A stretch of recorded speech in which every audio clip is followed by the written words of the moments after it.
জো Carter captain New Zealand এর ৭৭ match খেলেছেন, ৪৬১৪ run, experience campaigner, সে কারণে ক্যাপ্টেন্সিটা তিনি করছেন। তৈরি কার্টার, শর্ট বল পুল করে দিয়েছেন, রানের খাতা খুললেন জো কার্টার, স্টাম্পে ফ্লিক করেছেন, বিউটিফুল শট,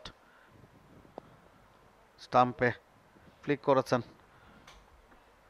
বিউটিফুল শট করে নিয়ে খেলতে হবে। Over pitch, square drive, wonderful shot to execute, deep cover point boundary ভেদ করে ডাউন দ্য লেগ ফ্লিক করে দিয়েছেন, বল যাচ্ছে সীমানার দিকে এবং 4টা রানের জন্য কার্টারের ব্যাট থেকে। এনামুল ডাউন দ্য লেগ, ও অঙ্কনের জন্য কঠিন ছিল, মিস করে গেছেন, বাই 4 হয়ে যাবে। Extra runs are coming for New Zealand. একটু রুম ছিল, কাট করেছেন through the gap, 4 runs.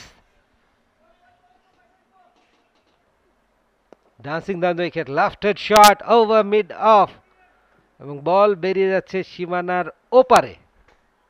Big shot, ছক্কা, effortless over boundary from captain of New Zealand এ জো কার্টার। দেখুন, dancing down the wicket, perfect timing, got the elevation, so the distance, says over the rope.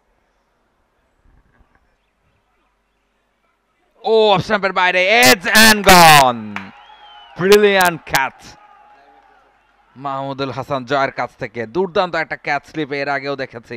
আরো একবার নাইম হাসান প্রথম উইকেটটা পেলেন এই ম্যাচে। লম্বা সময় দারুণ বোলিং করেছেন, ইকোনমিক্যাল বোলিং করেছেন, তবে উইকেটের দেখাটা পাচ্ছিলেন না। অবশেষে সে উইকেটটা এলো, অসাধারণ জুটিটা ভাঙলো নাইমের হাত ধরে। You have to have some slice of luck to have wicket. এবং এই যাত্রায় নাইম হাসানের সাথে সেই সৌভাগ্যটা ছিল, উইকেট কিপার হাতে ডিফ্লেক্টেড হওয়ার পর জয়ের জন্য ক্যাচটা অ্যান্টিসিপেট করা একটু দুরূহ ছিল, বাট ফাইনালি একটা ফুল লেন্থ ডাইভ দিয়ে যেন মাটি থেকে ক্যাচটাকে তালুবন্দি করে নিলেন মাটিতে পড়ার ঠিক আগে। চমৎকার একটা ইনিংসের যবনিকাপাত ঘটলো। ক্যাপ্টেন জো কার্টার 58 রান করে ফিরে যাচ্ছেন 138 বল থেকে। Caught Mahmudul Hasan Joy, bowled Naim Hasan. For more updates, subscribe to our YouTube channel and click on the bell icon. Follow us on Facebook and Instagram. Download T-Sports app to enjoy exciting games and highlights. Visit tsports.com.